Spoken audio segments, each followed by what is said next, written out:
Noć knjige je prilika da našim sugrađanima pokažemo ponovno i ponovno što se to sve radi kod nas u knjižnici, zato su tako programi koncipirani da obuhvaćaju sve dobne skupine. Mi smo iz Trenkova, iz osnovne škole Vladimir Nazor Trenkovo.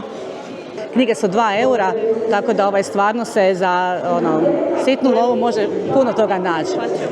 U ovih 20 programa koje smo organizirali u našoj knjižnici, tu su naravno bili sajam knjiga, akcije na centralnom pultu, besplatnog upisa u happy houru, opraštanje zakasnine, dakle pričaonice, igraonice i kreativne radionice i intelektualne radionice na svim odjelima.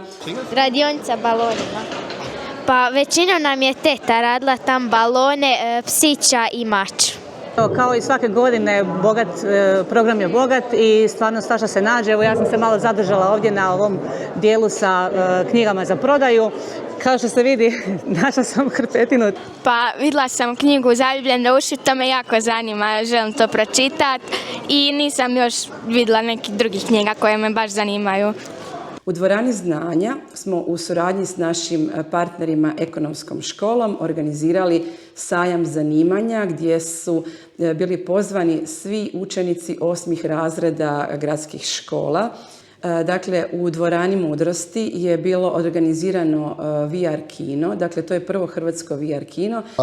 Pa riječ je zapravo o našem putopiscu Davoru Rostuharu, koji je kroz klub za ekspedicionizam i kulturu, čijeg sam i ja član, zapravo prije 2 godine otvorio prvo takvo kino u svijetu, u centru Zagreba, kao što smo već rekli, Petrinjska 52. I naši su posjetitelji imali priliku doživjeti virtualnu stvarnost u svojoj knjižnici, naravno besplatno, i pogledati čak 3 filma, Lovci sakupljači, Svemir 1 i Svemir 2.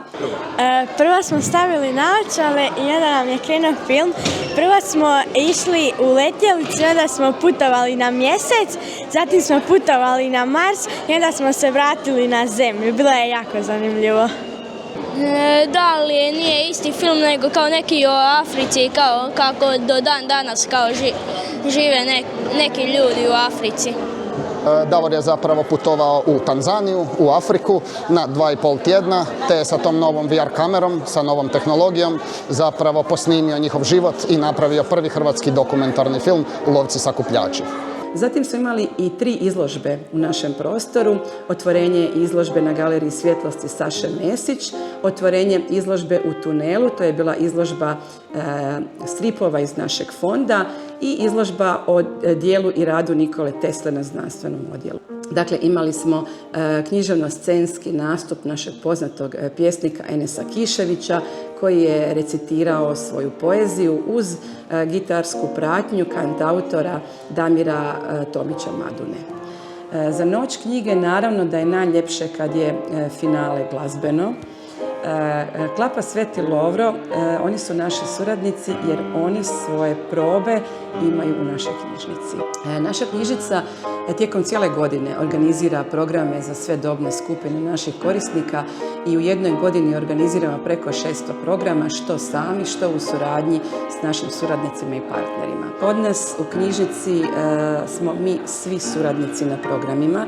Nas je 19 djelatnika. Sve su to stručni knjižničarski djelatnici i svi zajedno sudjelujemo u pripremi i organizaciji programa. Tako smo ove godine okupili 960 posjetitelja Noći knjige. Dođite na Noć knjige!